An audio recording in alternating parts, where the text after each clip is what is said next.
చాలా మందికి తెలియని టాలీవుడ్ షాకింగ్ రిలేషన్షిప్స్ గురించి ఇప్పుడు తెలుసుకుందాం. అలనాటి మేటి నటి సావిత్రి బాలీవుడ్ ఇండస్ట్రీకి చెందిన రేఖకు పిన్ని వరుస అవుతుంది. రేఖ తల్లికి కూడా జమినీ గణేశన్ భార్య కావడంతో ఈ రిలేషన్షిప్ ఏర్పడింది. కళా తపస్వి కె విశ్వనాథ్, నటుడు చంద్రమోహన్, గాన గంధర్వుడు ఎస్పి బాలసుబ్రహ్మణ్యం వరుసకు అన్నదమ్ములు అవుతారు. ఇకపోతే అలనాటి హీరోయిన్స్ విజయ నిర్మల సహజ నటి జయసుధకు మేనత అవడంతో సూపర్ స్టార్ కృష్ణకు జయసుధ మేనకోడలు అవుతుంది.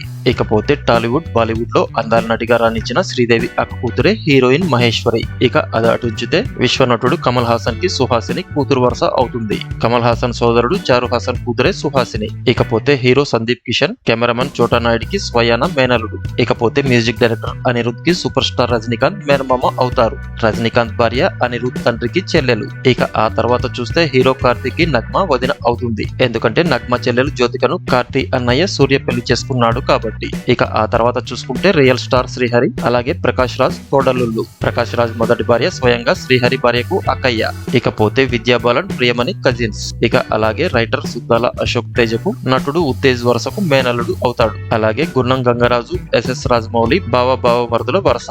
అది ఎలాగంటే రమా రాజమౌళికి గంగరాజు అన్నయ్య. ఇక అలాగే సీనియర్ యాక్టర్ రాధిక నిరోష వరుసకు అక్క చెల్లెలు. ఇకపోతే సిరివెన్నెల సీతారామ శాస్త్రి బంధువుల అమ్మాయిని త్రివిక్రమ్ శ్రీనివాస్ పెళ్లి చేసుకోవడంతో సిరివెన్నెలకు త్రివిక్రమ్ కొడుకు వరుస అవుతారు. ఇక అలాగే రచయిత, నటుడు, డైరెక్టర్ పోసాని కృష్ణమురళికి Tollywood top director Koratala Siva మేనల్లుడు అవుతాడు. ఇకపోతే అలనాటి హీరోయిన్ శోభనకు హీరో వినీత్ కజిన్ అవుతాడు. ఇక హీరో శ్రీకాంత్ మేనకోడలని హీరో గోపీచంద్ పెళ్లి చేసుకోవడంతో వారిద్దరి మధ్య బంధుత్వం ఏర్పడింది. చూశారుగా ఫ్రెండ్స్, ఎవరెవరి మధ్య ఎలాంటి బంధుత్వాలు ఉన్నాయో. ఒకవేళ ఇండస్ట్రీలో ఇలాంటి రిలేషన్షిప్స్ గురించి మీకు తెలిసినట్లయితే కామెంట్ల రూపంలో తెలియజేయండి ఫ్రెండ్స్. ఈ వీడియో కనుక మీకు నచ్చినట్లయితే లైక్ చేయండి, కామెంట్ చేయండి, షేర్ చేయండి. అలాగే ఇటువంటి మరిన్ని అప్డేట్స్ కోసం మన ఛానల్ ని సబ్స్క్రైబ్ చేసుకోవడం మర్చిపోకండి.